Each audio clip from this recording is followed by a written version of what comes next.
प्रिय श्रोता गणतंत्र दिवस उपलक्षे आपण समस्त को नमस्कार व शुभेच्छा जनाए आउ विश्वास करुच्ची आप माने समस्ते आनंदर सहित आज गणतंत्र दिवस को पालन करेंगे आम मैंने करवा दरकार अच्छी कहीं या खुशीर विषय आम समस्त आउ किछि भी नहीं।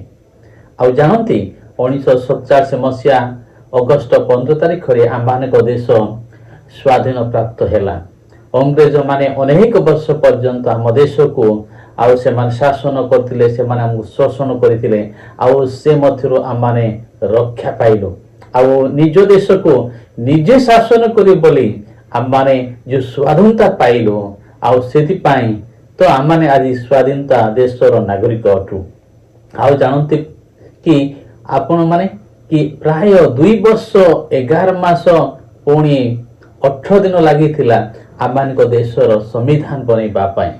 आउ डॉक्टर बी.आर. आंबेडकर होउछंती संविधान जनक अटंती आउ से बहुत परिश्रम करी बहु देश भूली आउ आम एक गुरुत्वपूर्ण संविधान बनैछंती। प्रिय माने आम देश होउची बहुत बढ़िया देश आमे आम देश को प्रेम करबा दरकार। प्रिय श्रोता एक खुशीर कथा यह जे आम माने आज 77तम गणतंत्र दिवस पालन करुअछु। 77तम गणतंत्र दिवस पालन करुअछु। स्कूल कॉलेज आउ समस्त जगार आज आम देशर जयगान कराला और जो माने महापुरुष माने महान व्यक्ति माने आमान को पाई बलिदान दे जीवन दे रक्त ढाली से माने आमान को ए स्वाधीनता देले से मान को विषय मने पका हैला। आउ यह सबुठारु गुरुत्वपूर्ण अटे।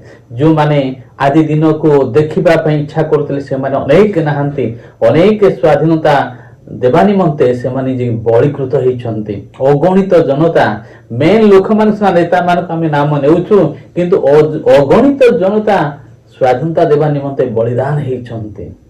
प्रिय श्रोता माने आजिर दिनटू केबे मध्य हमें भूलिबा नाही। आदि दिन को केबे मध्य भूलिबा नाही। आउ केवल आज दिन ही खाली सेई गणतंत्र दिवस को पालन करी आमाने चुप रही जिबा सेतिकी न हेबा दरकार अछि। आमाने मने पकिया दरकार अछि किपरि आमानकर पूर्व पुरुष माने एई स्वाधीनता देइछन्ते। प्रिय श्रोता माने ए सब खुशीर मुहूर्त मध्यरे जदि टिके आमाने मने पकेबा प्रकृत रे आमानकर पूर्वज माने लड़ाई करी रक्त देई जीवन देई एई स्वाधीनता दिवस को आमान को देले बा आमान को आज जो आमाने गणतंत्र दिवस को पालन करूछु। गण कहिले कोन लोक तंत्र कहिले कोन शासन। आमे आमको शासन करिबा एई प्रणाली एई पद्धति जो संविधान रे लिखाई अछि सत्तरे यह कार्यकारी होई होछि हेउछि कि होइछि कि अतीत रे आज दिन रे हेउछि कि आगामी कालिता हेबो कि प्रत्येक कोन गण मानकर तंत्र चलिछि कि हेले काहे कि अनेक आमाने न्याय पाउनु अनेक आमाने बंचिबार अधिकार पाउनु अनेक कहीं आमाने ए पर्यंत दुख कष्ट मध्य जर्जरित होचु। प्रिय श्रोता यह एक बहु दुखर कथा अटे। जो गणतंत्र शासन आम देश में चली बोली एक राजतंत्र शासन मध्य प्रवेश कलुनी गुंडा मान शासन मध्य प्रवेश कलुनी। रास्ता घाट जदि गोटे स्त्री लोक जाउची से तापाई सुरक्षा नहीं। गोटे व्यक्ति जदि न्यायालय को जाउची तापाई कोनसी न्याय नहीं से मध्य लांच कारबार होउची। जो मान को आमाने नेता कलु जो माने आमान जो मान को आमाने भोट देई जितेलु से माने प्रकृत भावरे आम देश गुडी को शासन करूछंती सुशासन दउछंती ना से माने आमान को देश गुडी को भलो मार्ग रे नेबा बदले खराब मार्ग को नेउछंती। आज भाबिबार विषय अटे।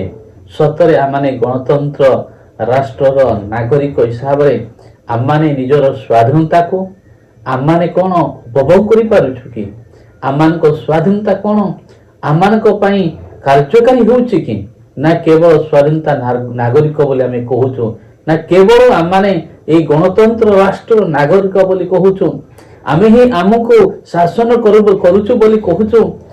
ସତରେ ଆମମାନଙ୍କର ଅଧିକାର ଅଛି କି? ଆମମାନଙ୍କର ବଞ୍ଚିବାର ଅଧିକାର ଅଛି କି? କେଉଁ ଜାଗାରେ ଆଜି ପହଞ୍ଚି ଯାଇଛୁ? କି ପ୍ରକାର ପରିବେଶରେ ଆମମାନେ ଆଜି ଜୀବନ ଅତିବାହିତ କରୁଛୁ? ଆଜି ଗଣତନ୍ତ୍ର ଚାଲିଛି ନା ରାଜତନ୍ତ୍ର ଚାଲିଛି? ଏକ ବିଚାର କରିବାର ସମୟ ଆସିଛି। ଯଦି 77 ବର୍ଷ ଭିତରେ ହିଁ ଯଦି ଆମମାନଙ୍କ ଗଣତନ୍ତ୍ର ଲକ୍ଷ୍ୟକୁ ଯଦି ଆମେ ହରାଇ ବସୁଛୁ, ତାହେଲେ ଭବିଷ୍ୟତ କ'ଣ ଥିବ? ଭବିଷ୍ୟତ କ'ଣ ଥିବ ଆମମାନଙ୍କର ପୂର୍ବ ପିଢ଼ି, ୟାପରେ ଯେ ପିଢ଼ି ଆସିବ, ପର ପିଢ଼ି ଆସିବ, ସେମାନଙ୍କର ଜୀବନ ଶୈଳୀ କି ପ୍ରକାର ରହିବ? ସେମାନେ କ'ଣ ଆଉ ଗଣତନ୍ତ୍ରକୁ ଚାଖିବେ? ତ ପ୍ରିୟ ଶ୍ରୋତା ମାନେ, ଆଜି ଆମମାନଙ୍କୁ ଏକ ବିଚାର କରିବା ଦିନ ଆସିଅଛି। ଆମମାନଙ୍କୁ ଏକ ସୁନିଷ୍ପତ୍ତି ନେବାର ଅଧିକାର, ନିଜର ଅଧିକାର ପାଇଁ ସୁନିଷ୍ପତ୍ତି ନେବାର ସମୟ ଆସିଛି। ପ୍ରକୃତ ଭାବରେ ଆମମାନେ କ'ଣ ଗଣତନ୍ତ୍ର ରାଷ୍ଟ୍ରର ନାଗରିକ ଅଟୁ? ସେଇ ଗଣତନ୍ତ୍ରକୁ କ'ଣ ଆମମାନେ ଉପଭୋଗ କରୁଛୁ କି ନା ଆଜି ଉପଭୋଗ କରୁନାହୁଁ? ଏହା ଏକ ଗୁରୁତ୍ୱପୂର୍ଣ୍ଣ ବିଷୟ ଅଟେ। ଯଦି ଉପଭୋଗ କରୁନାହୁଁ, ଯଦି ସେ ଗଣତନ୍ତ୍ର ରାଷ୍ଟ୍ରର ନାଗରିକ ଭାବରେ ଆଜି ଯଦି ଆମମାନଙ୍କର କହିବାର ଅଧିକାର ନାହିଁ, ଆଜି ଯଦି ଆମମାନଙ୍କର କାର୍ଯ୍ୟ କରିବାର ଅଧିକାର ନାହିଁ, ଆଜି ଆମମାନଙ୍କର କୌଣସି ଯଦି ଆମେ ସରକାରକୁ ଦାବି କରୁଛୁ ଯଦି ଶୁଣୁନାହାନ୍ତି, ତାହେଲେ କୋଉଠି ନା କୋଉଠି କିଛି ଭୁଲ ରହିଯାଇଛି। ଏ ଗଣତନ୍ତ୍ର ନୁହେଁ, କିଛି ବଦଳି ଯାଇଛି। ସେ ବଦଳୁଥିବା ନୀତିକୁ ଆମମାନଙ୍କୁ ପରଖିବାର ଅଛି।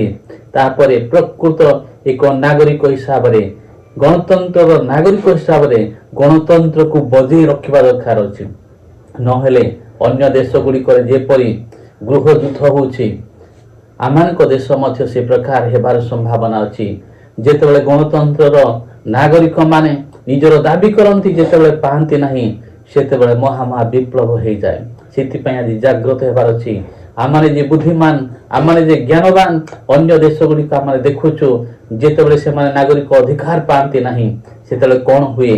ସେ ପ୍ରକାର ଦେଶ ମଧ୍ୟ ଆମର ଦେଶ ହେବା ପାଇଁ ଯାଉଛି। ସେଥିପାଇଁ ଆଜି ଆସୁ ଆମମାନେ ଯେଉଁ ଆମମାନଙ୍କର ଡକ୍ଟର ଆମ୍ବେଦକର, B.R. ଆମ୍ବେଦକର ଆମମାନଙ୍କୁ ସମ୍ବିଧାନ ଦେଇଛନ୍ତି, ସେଇ ସମ୍ବିଧାନ ଅନୁସାରେ ଆମମାନେ ଚେତନା ପାଇବାର ଅଛି, ଚେତନା ଦେବାର ଅଛି। ତେବେ ହିଁ କ'ଣ ହେବ ନା ଗଣତନ୍ତ୍ର ବଞ୍ଚିବ। ଏତିକି କହି ମୁଁ ଆପଣମାନଙ୍କ ନିକଟରେ ଅନୁରୋଧ ରଖିଲି, ଆସୁ ଆମେ ଗଣତନ୍ତ୍ରକୁ ବଞ୍ଚେଇବା। ଯଦି ଆମେ ଗଣତନ୍ତ୍ରକୁ ବଞ୍ଚେଇବା, ତାହେଲେ ଆମେ ବଞ୍ଚିବା। ଜୟ ହିନ୍ଦ, ନମସ୍କାର।